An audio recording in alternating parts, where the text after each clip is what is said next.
Fay Smith, and I grew up in Jamaica.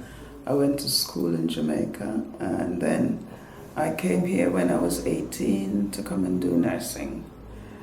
It wasn't my choice, but my parents decided that this is what they wanted me to do, so I came. Yeah. So I did a 4-year course, which was 2 years psychiatry, 2 years general. And then at the end of that, I had both qualifications, registered mental nurse and general nurse. And then after that, I did my midwifery. And what made you decide to take up midwifery? Well, I mean, in those days, you weren't considered a complete nurse if you didn't have midwifery. You do your general, then you go and do your midwifery to complete it. Right. But for me, it turned out to be the best for me, because once I started doing midwifery, I didn't want to know about general. It was too much hard work. Okay. And at what point did you then come to Lewisham? Right, I came to Lewisham. I had been in Bromley, then I'd been abroad for 3 years, 2.5 years, came back, and then I started doing agency at Lewisham, and they sent me to the maternity department. And once I'd been there, I didn't want to go back, because before that I'd worked at King's in the medical ward, and it was horrendous. I just remember it being very horrendous. There were two nurses and the HCA, and a ward of 30-odd patients. And I just kept running around all day, not finding where I was, because it was just so much to do. So when I went into the postnatal ward at Lewisham, I thought, oh, this is much better. And the fact that I'd worked abroad, over there, we never had that many patients in a ward. The wards were much smaller. So you'd have about maybe 15 patients, and there would be about 5-6 nurses. So when I came back to that, I thought, no, that's not for me. And that's how I ended up in midwifery. And because I hadn't practiced midwifery after my training, I went to Lewisham to do a refresher course. And then after that, I just stayed there. Right, I'm Kathy Johnson. I originally came to the UK as a child. I went to school in Dulwich, where my parents lived. Went to all-girls school in the Windrush generation, I might add. So life was a lot different. I felt an outsider, because in a school of over 1,000 girls, in the law school where I was, there was only 2 of us. And then the upper school was 3, where my other sister was. And it was not the best time of my life, I wouldn't say. However, with strong people, so you made it through those turbulent times. You couldn't complain to your parents that you didn't feel comfortable, because we look at it, we've come to the mother country, and you're supposed to take what you can from the mother. However, it wasn't always like that. After I left school, I went to work. In fact, I wanted to be a lab technician. So in general, I wanted to be in a hospital environment. However, in girls' school in those days, you didn't have the sciences in the same way. I had biology, but not the chemistry and physics and things. So that was a bit difficult to take. But I had a job in the laboratories in Peaks Greens, the biscuit factory. It was quite exciting. I was the only person of colour there, and the head chemist was very good to me. I must say that I felt at home with those people more than I felt at school. And while I was there, they allowed me to go to day release to increase my science abilities. So that was good. And what I decided at that moment that I didn't want to remain in an environment like that doing lab tech work. I want to be a hematologist. So therefore, if I'm not going to get to the point of being a hematologist, I'm going to go and train as a nurse. And that's when I decided to apply to be a nurse. In those times, a lot of people of my nationality were sort of siphoned to do the lower grade nursing.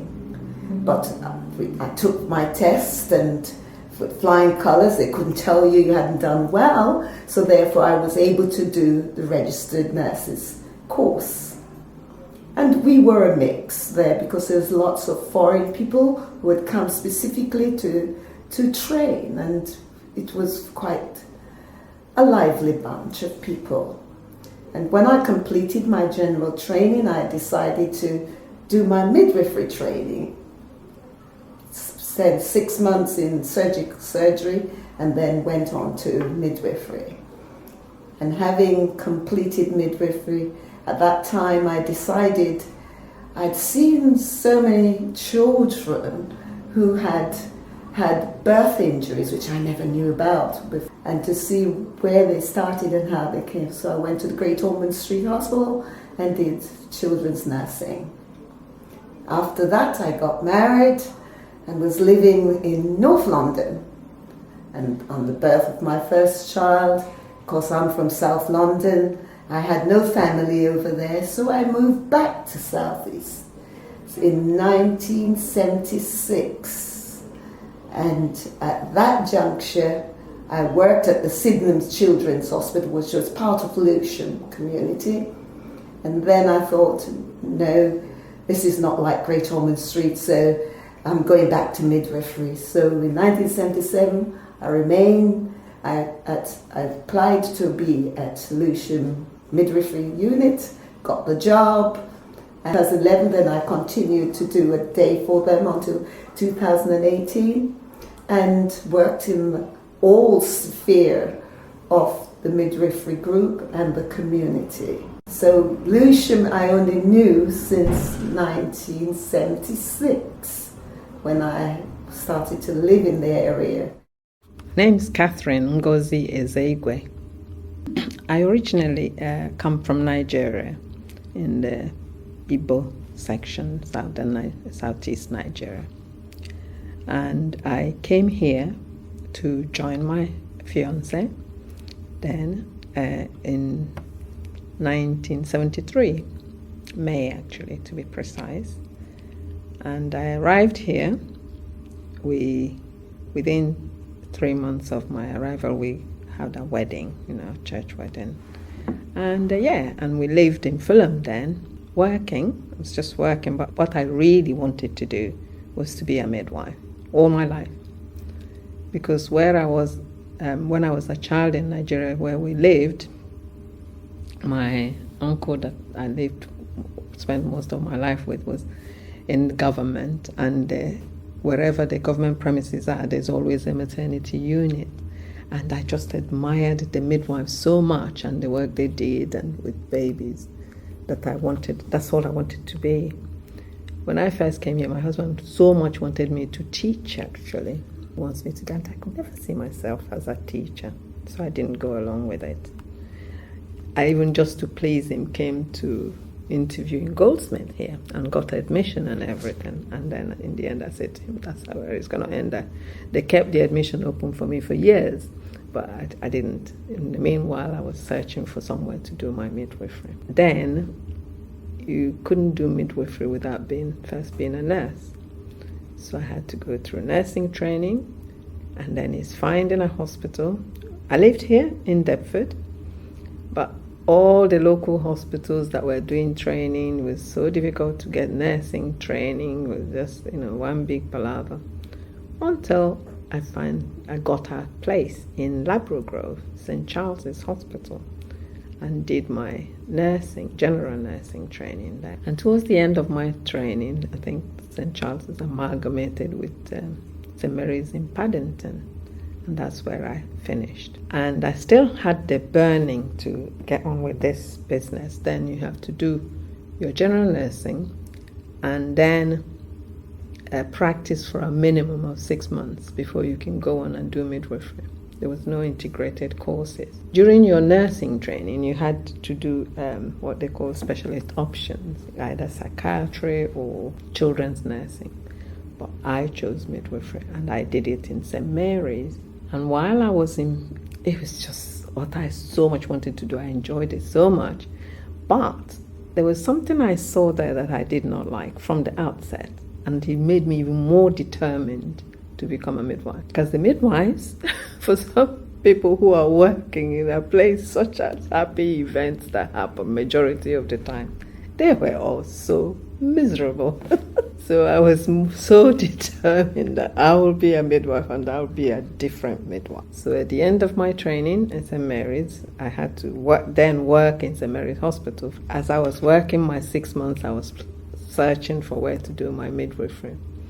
And exactly 6 months after my training, general nursing training, because I enjoyed it, but it was not what I wanted to do. I got an admission into St.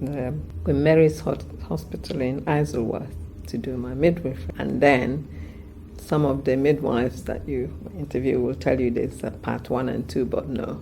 By the time I did midwifery, it was integrated. So you had to do 1 year of absolutely solid work, whereas your 1 year is measured in minutes and times. You have to do all those things.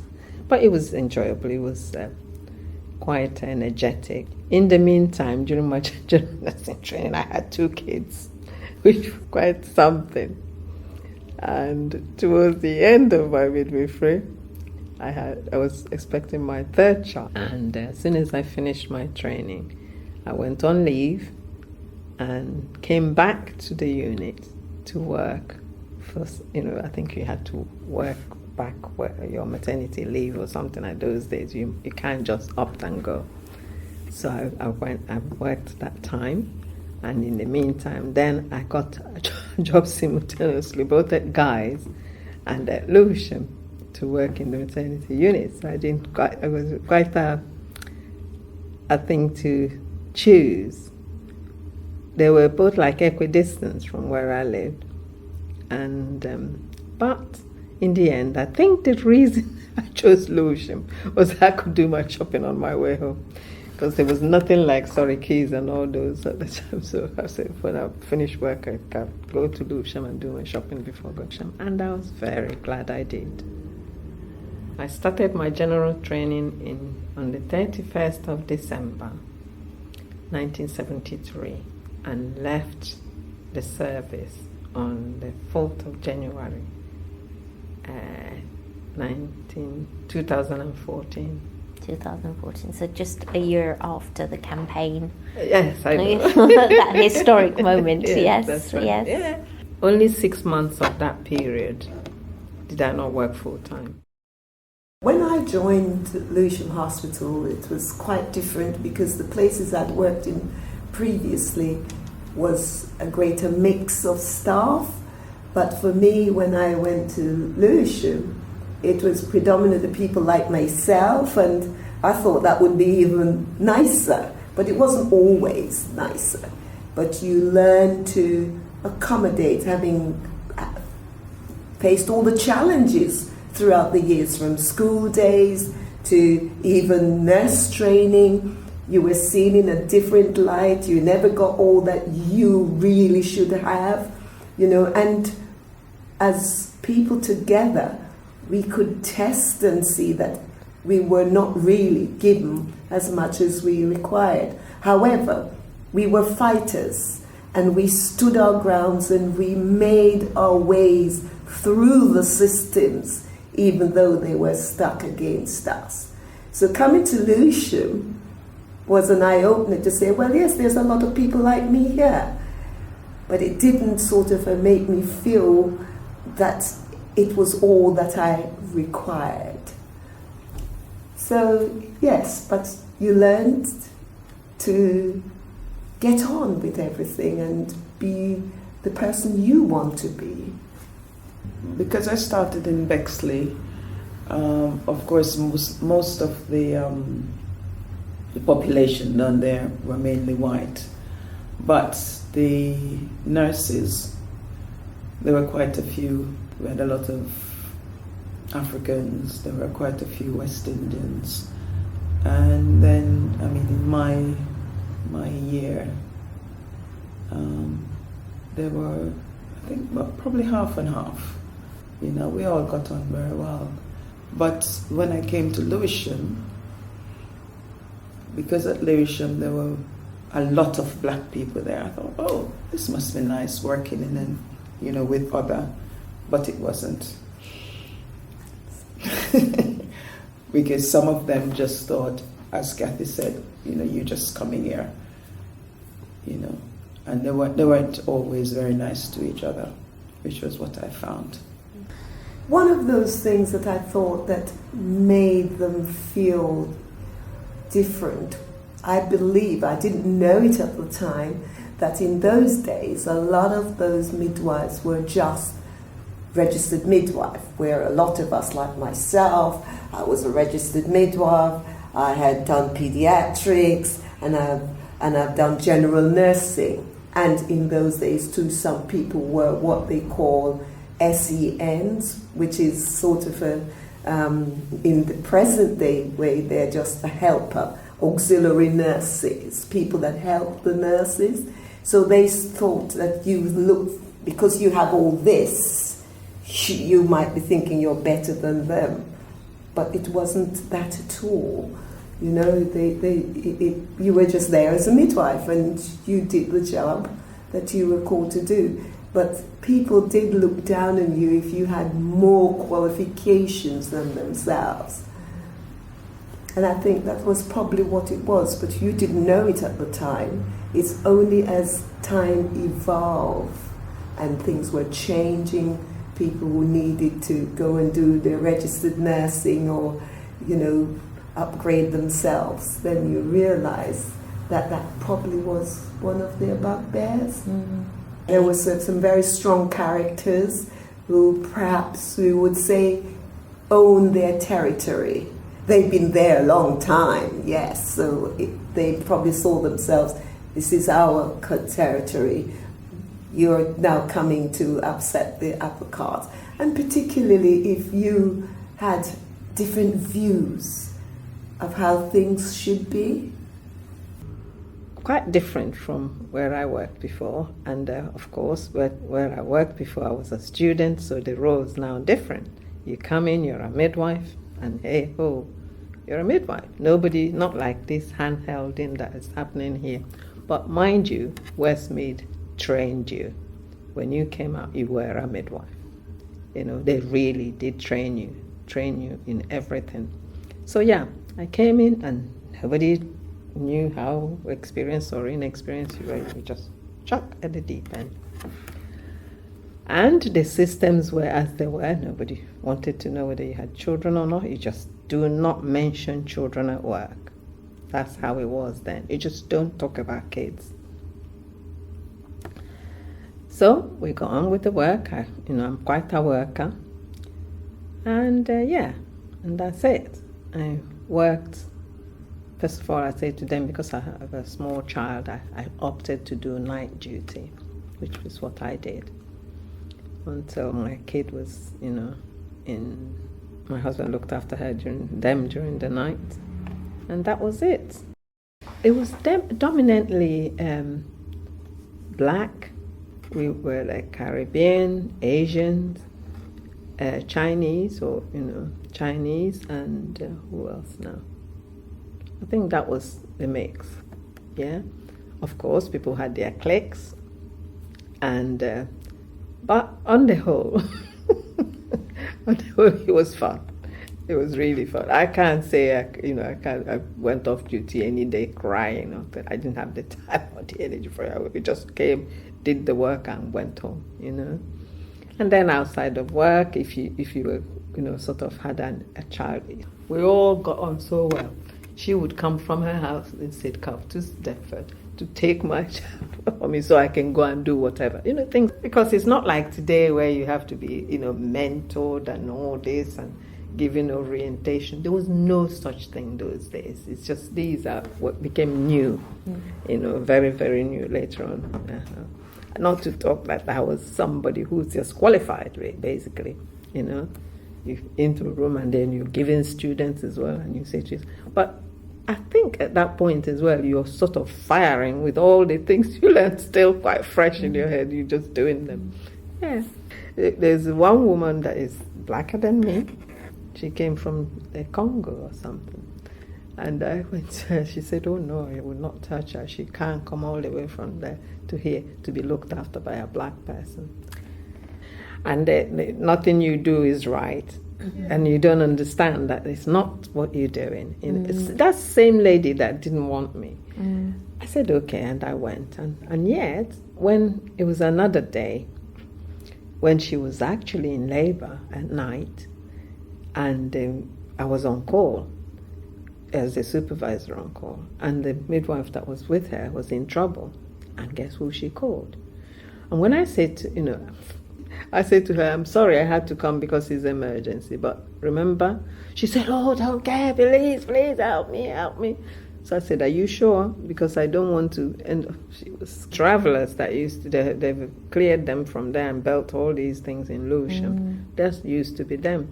And you get used to the fact in community you might come one day and see them.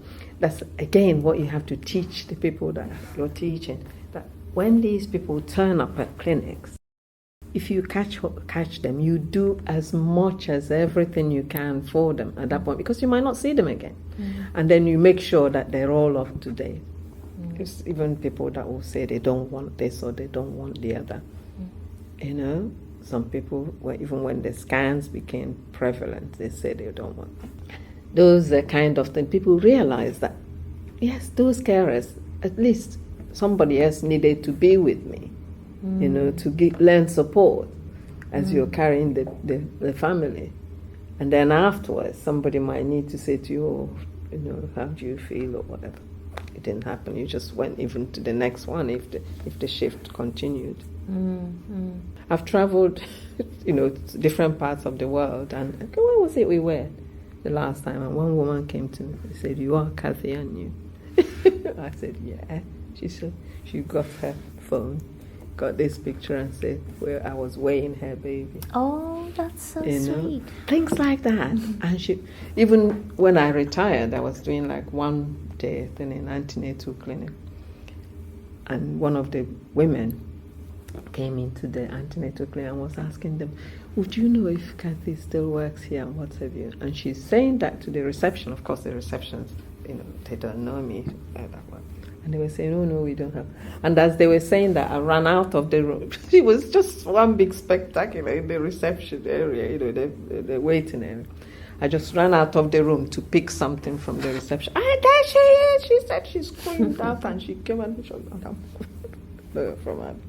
Don't remember her from anywhere. So yeah, the parents do remember their midwives. We had hospital base and community base, but the midwives would go north, south, east, west, wherever it was in the borough.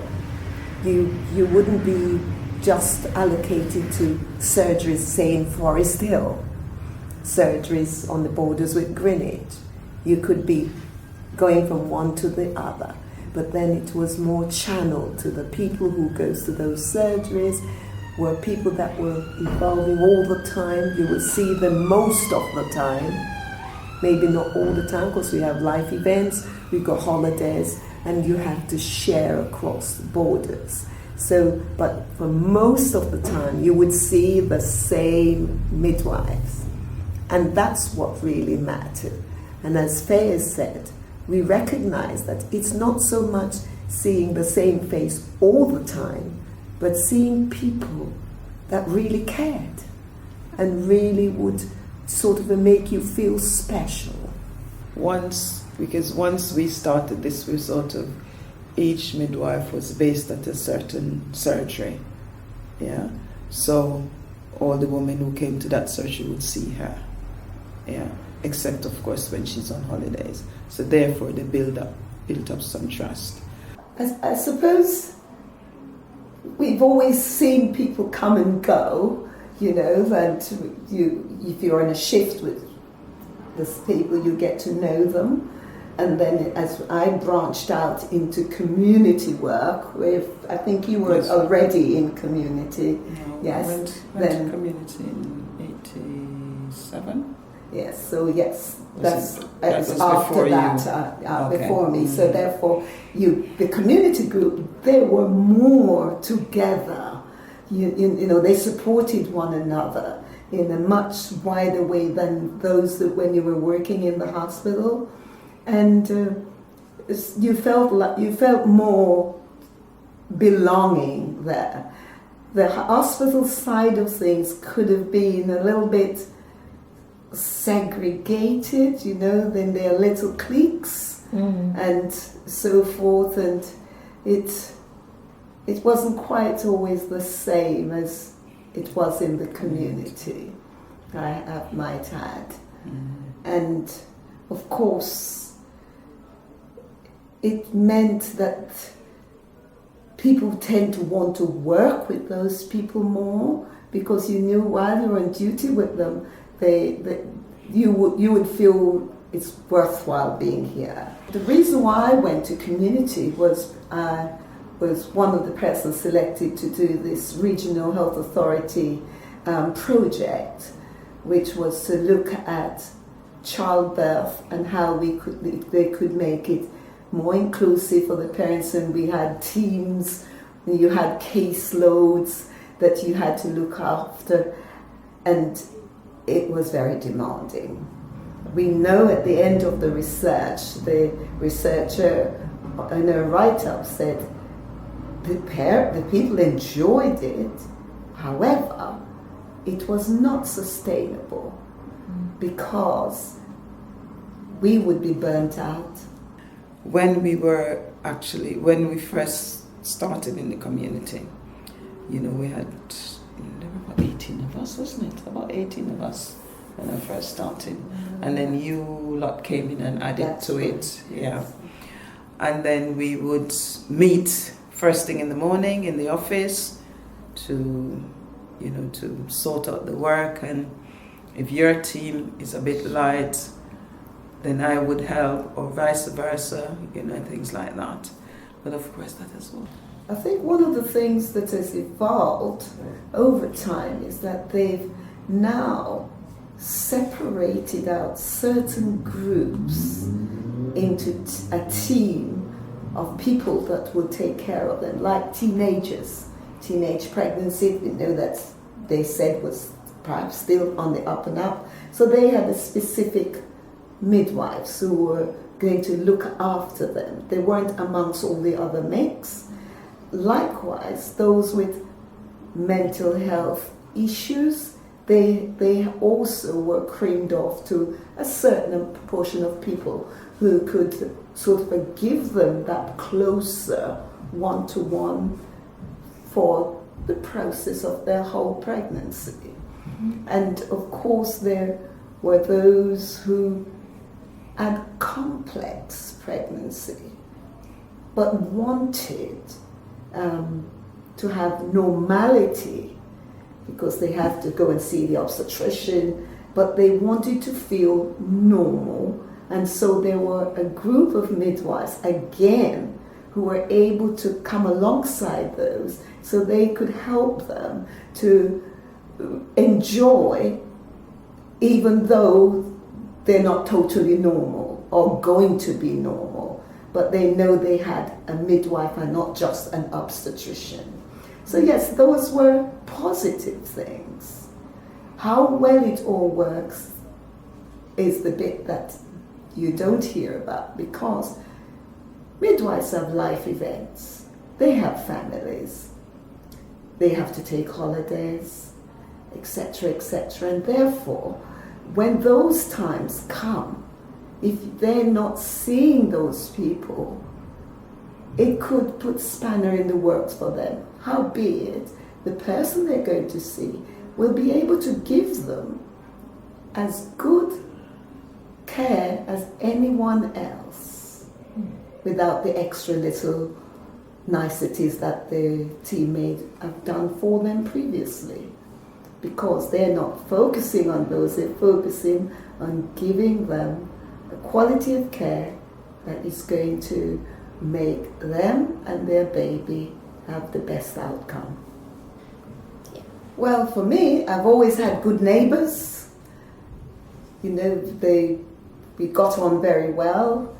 The children got on with their children well in Lewisham, so that's a plus, because you never know when you move into a new area what your neighbours are going to be like.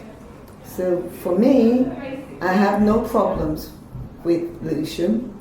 The main reason why I was there, I was working in the area. I wanted to be somewhere local, that I could get home if I get a call to say, your child's not well. If I can't get on the bus, I might be able to run it there. And that's really why I stayed in the community. I was not sort of wanting to go out to Bromley, to wherever else. So, and I have no problems with Lewisham. Of course, over time, certain parts of the place will have got a bit run down, again, for all the wrong reasons. But I presume that's the way communities evolve. So, you know, the women who wants to have water bath, whether they're second baby, third baby, or first baby, you know, we had to ensure that, providing all the parameters were normal, they could have less. And having done one or a few in the hospital, you started getting the feel for knowing how to handle those people in it.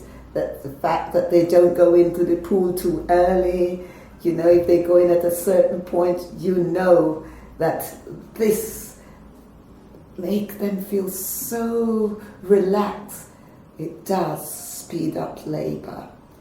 And once you did a few, you really felt the joy of this baby coming and putting it on the mother, and she's there in the pool with her baby. You know, it made you feel that you've achieved what they wanted, and you were there to help them to accomplish what they also desired. They had their beautiful music in the background, you know. Yes, there's been some lovely ones, and one of the women had this video done. She did share it with me, but I couldn't tell you where it is now, because it's so long ago. But yes, and of course they always give rave reviews, you know, and grateful for what the midwifery team has done for them. Well, Pauline was a good worker. As I said, she was part of the team that I led, and likewise, when she then went to the senior midwife's post, she was then my manager. Wonderful, isn't it? And the relationship remains the same. You know, they know that your standard of working, they know that you work well, and therefore we had a good relationship in many ways.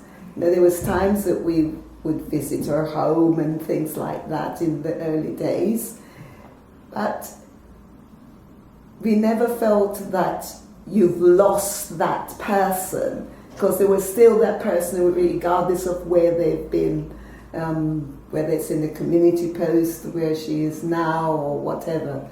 And I'm sure had we not had that relationship, she wouldn't have been able to signpost you to people for this project that she knew would deliver what will reflect Lewisham. I came to Lewisham in 1980 with a 6-month-old baby. I worked with Kathy on the ward, and then I went out in the community before her, and Fay came out as well. And then we all started again. The 3 of us led teams in the community, and we worked so close together. You know, like again I was saying, there's days that we finish, you know, everybody's gone home and we're sitting trying to trash out what happens the next day and making sure it's running. You know, it was incredible hard work. I even remember telling Kathy when the first HIV patient came to Lewisham. HIV was such a big thing, you know. Everybody, a lot of people ran. You know, it's one of those things that once you catch it, the only thing is death. Right. That's how it was, isn't it? I think it was Kathy that did the first delivery of an HIV patient. Well, I was involved in a project where the change in childbirth came about for the regional health authority as it was then, where we had teams of midwives who looked after a caseload, and we saw them through from beginning to end. And the whole project was excellent, but you gave a lot of time to it, and at the end of it all we recognized that it was not sustainable in that form, because you were out to births day and night. You really gave, you know, time that we would think it would even have allowed you not to give enough time to your family, particularly if you had a young family at the time. But it was very rewarding. The people whom we served really was overwhelmed with the way you were involved in them, and they felt that they got the best, and they would have liked all that to continue. But as I said, it would not have been sustainable for us as a group of people. So I don't think it had all that we wanted it to have at the beginning. But other things had evolved after that to make it good for them, being special, but on a smaller scale. I think it was about 2 years. Can I just say that from that, we did a project on care after they had finished. And we interviewed women who'd had their care, who'd had, just the normal community care. And from that, it came out that the women didn't really mind who looked after them. But the main thing that came out of it was they needed somebody that they knew, that they trusted, yeah, and that seemed to care for them. So when they rearranged the community, then we sort of looked at that rather than what they had done. You know, we did a little bit of what they had done, but as you said, it wasn't sustainable. You know, so we had the community divided into four areas, and we had one part of each team who would do traditional care, and the other part would do as close as we could get to what they'd done. Special memories of my time in midwifery. I was the one that did the first water birth at Lewisham. In fact, we were higher up on home births in the whole community. in England. It wasn't it at a point until many others were doing more home births. So we felt good, even though we were just Lewisham, that our percentage was higher than one of my students had put me forward for a national award. So I was given a NHS Heroes Award in 2010. I received that on behalf of all of us, really. After my training, the head of midwifery called me and she said, "Catherine, there's a paper-made pattern for you to, choose what you want to do." I thought that was so nice, and I told her what I wanted, how I wanted to work, because if I did it that way, and you know what, that thing she did, I took it with me all through my midwifery, because when I managed people, that's what I did, and it's no boasting that when I was in charge of people, I got the best results from most people than most of my colleagues. So giving people a choice to make sure you take them on board with whatever, rather than just pick up things and throw at them, and they will accept it because they want it, and then they will not deliver. So I worked there happily my time, and then if they were so sorry to see me go, and to some extent it was because the journey was quite a lot.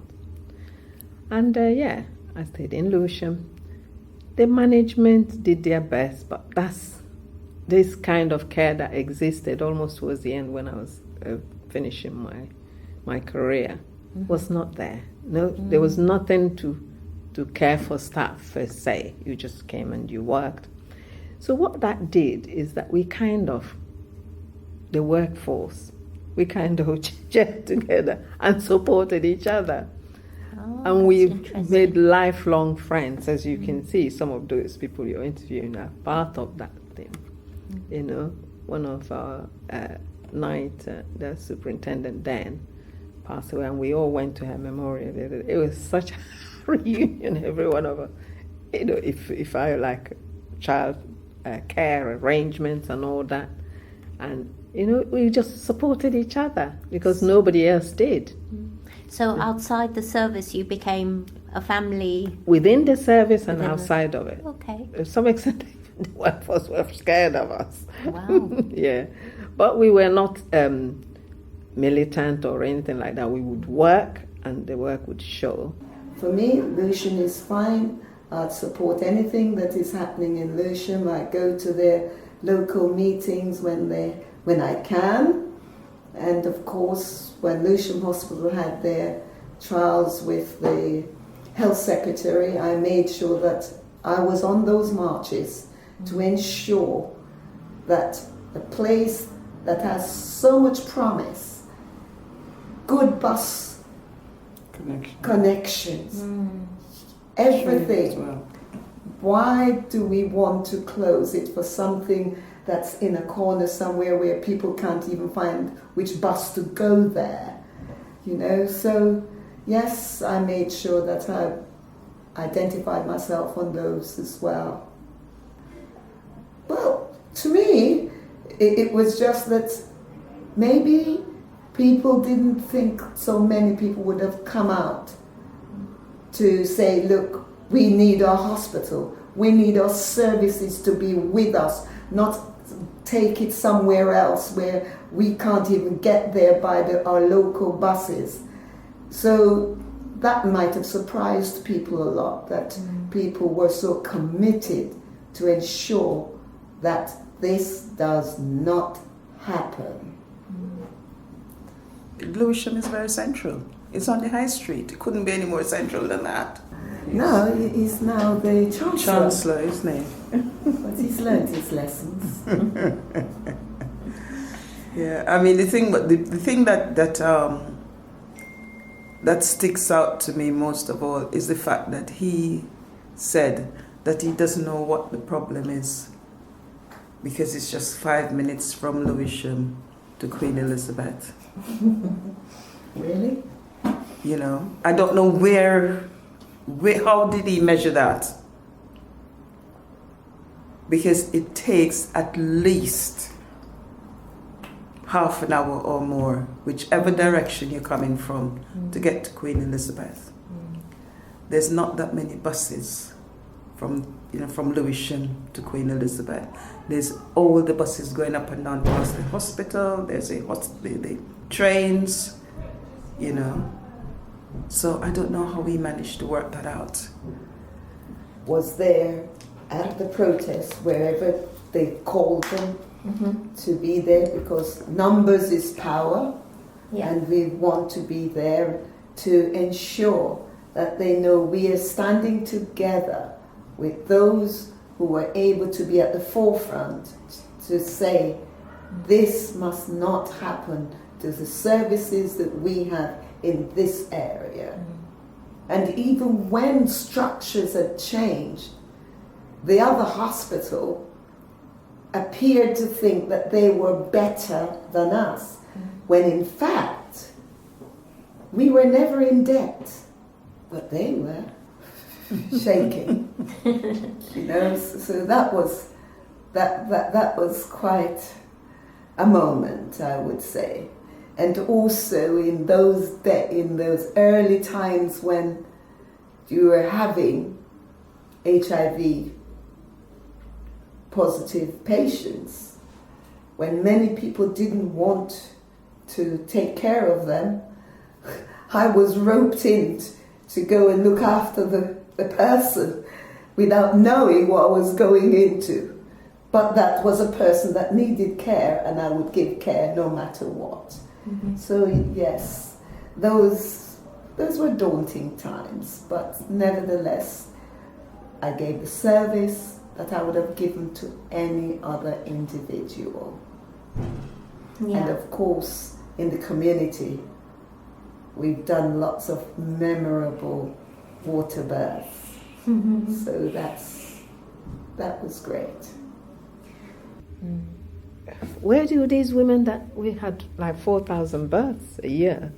It was when I was in, we had over 4,000 some years. So where would do they just disappear? I don't know. I really didn't understand it, Because when people want to, that's the government, then when they want to save money, they just close their eyes and do things that are silly sometimes. A&E is the same. It's not even like you go in the A&E, you walk in. You still have to wait forever, which means, and in all of them. So it's not like if there is no demand for it here. I didn't know where it was all based. I didn't understand it at all. Didn't understand it. It just makes you wonder, how do they come to those decisions?